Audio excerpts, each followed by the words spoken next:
चरणों में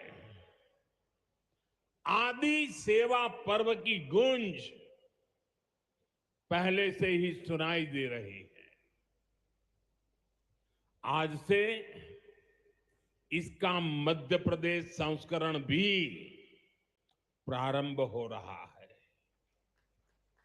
ये अभियान धार समेत एमपी के हमारे जनजातीय समाज को विभिन्न योजनाओं से सीधे जोड़ने का सेतु बनेगा। साथियों, विश्वकर्मा जयंती के दिन आज एक बड़ी औद्योगिक शुरुआत भी होने जा रही है। देश के सबसे बड़े इंटीग्रेटेड टेक्सटाइल पार्क का शिलान्यास यहां हुआ है। इस पार्क से भारत की टेक्सटाइल इंडस्ट्री को नई ऊर्जा मिलेगी, किसान को उसकी उपज का सही मूल्य मिलेगा। और मेरे लिए खुशी की बात है, सिर्फ यहां धार में ही नहीं, पूरे देश में लाखों किसान अभी हमारे साथ इस कार्यक्रम में जुड़े हुए हैं। साथियों, ये पीएम मित्र पार्क से, ये टेक्सटाइल पार्क से सबसे बड़ा लाभ हमारे युवकों को, युवतियों को बहुत बड़ी संख्या में रोजगार मिलेगा। मैं इन परियोजनाओं और अभियानों के लिए सभी देशवासियों को बधाई देता हूं। मध्य प्रदेश को विशेष बधाई देता हूं। साथियों, हमारी माताएं, बहनें,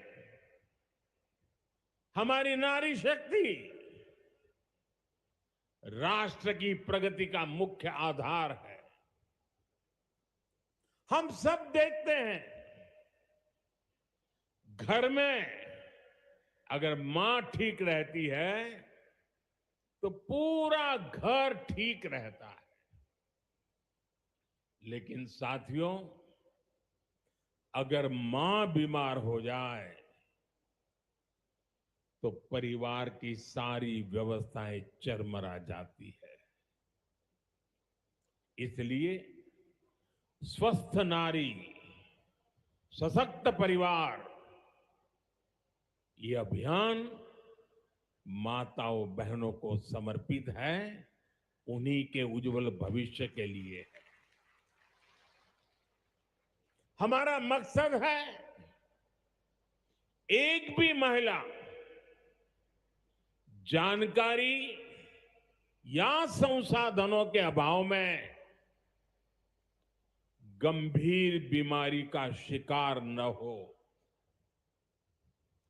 ऐसी बहुत सारी बीमारियां होती हैं जो चुपचाप आती हैं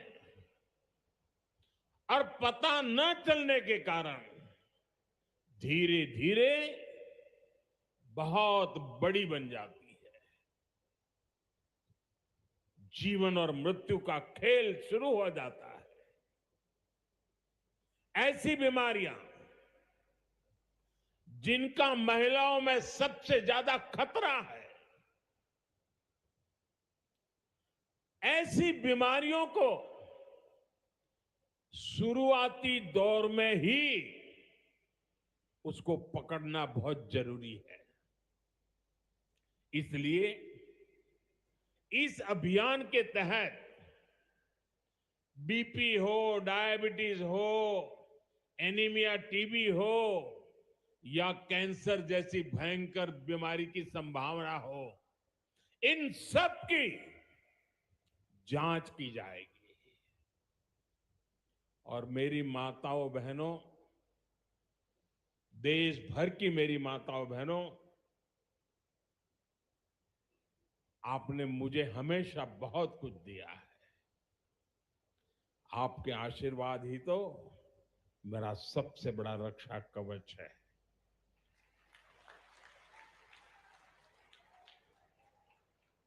देश की कोटि कोटि माताएं बहनें बढ़ चढ़ करके